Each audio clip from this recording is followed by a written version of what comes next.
Well, it is officially the hottest day of the year here in Wisconsin. It is 96 degrees. That is very unusual here in Wisconsin. But perfect day to make this video. It's a follow-up video I said I was going to make about this roof coating product, this Sunshield from SPI Coatings. As you can see, I got it on the ground here behind me out in the sun. We got her cooking there all day. I got it up on a wooden block, and just so I don't have it on the concrete and we're not radiating any heat off the concrete. Over at my mechanic's one day that does some work for me, and he was putting a new roof on a reefer trailer and he had some leftover material.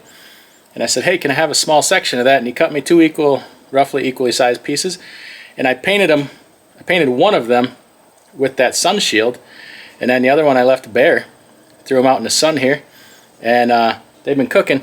So what we're trying to see here is the temperature difference.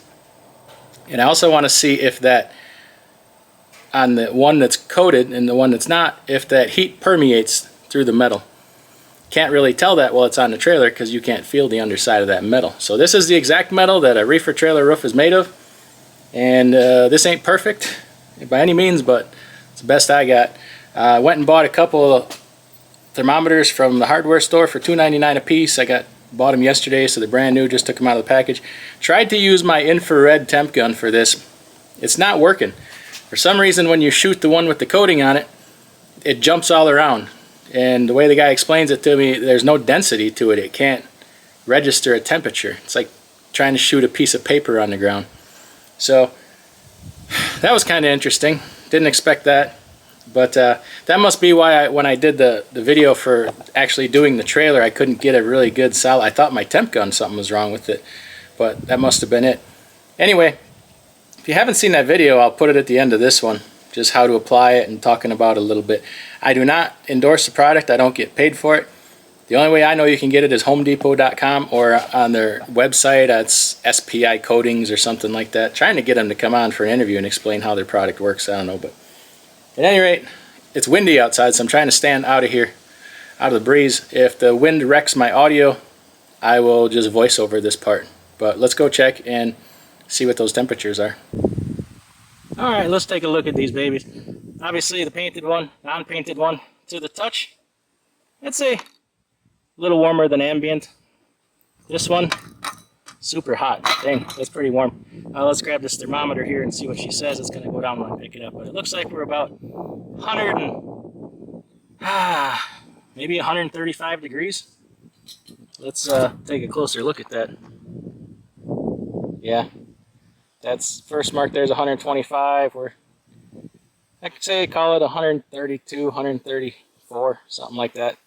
So this is the thermometer. There's two just like this, identical. Set that down here. And then this one, I'd say 106 maybe. Lines are pretty fine for me. Yeah, right around, say 106-ish. Once again, same thermometer here. Now let's check the underside here. See what they feel like. I mean, really no difference in feeling. I can very comfortably hold that. This one, oof, that underside she's just as warm as the top.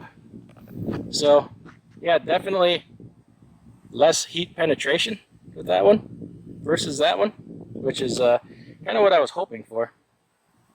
I suppose I should flip them over. Well, here's the thing though, if I flip them over and expose them to the sun, they're just going to get hot on that side. So I know what I'll do. I know how to measure this. Give me just a second. Set this back up.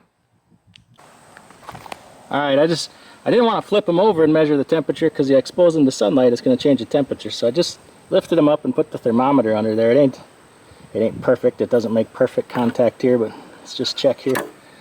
This one. We're still at, we went down a little bit, about the first mark over 100. So, you know, a little bit cooler than the other side was. So I would say definitely, you know, less than a certain percentage. If it's not 100% heat transfer, because that would have been what, 106 degrees like the front was. Let's see if we can check this other one now. Alright, let's see what this one says here on the bottom side. Like I said, I didn't flip this over. It's the same side that was facing before. What does that say? About 127 degrees, right around there. So definitely most of the heat transfer. Like I said, when I put them up here like this, it doesn't make the best contact with the surface like it did before. So, but we're pretty darn close, and definitely proof of concept that it does in fact certainly transfer less heat through the metal. Well, so there you have it. Pretty basic experiment. Like I said, not by any means scientific. Low quality thermometers and low quality operator of those thermometers, but the key is they were the same, and it shows a difference between the two. So, you know, proof of concept. Definitely do your own tests. I tell you what, but I encourage you to do all kinds of tests. It's your hard-earned money, and test it out before you spend it. So everybody take care. I'm going back inside because it's damn hot out here. I'm bad. I'm sweating on my hat. My nice hat. I'm sweating right through it. So going back into air conditioning. Y'all have a great day, and I'll try put that other video right here so you can see the application of how you put it on a trailer. See you later. Oh, and check out my website, DIYsemi.com.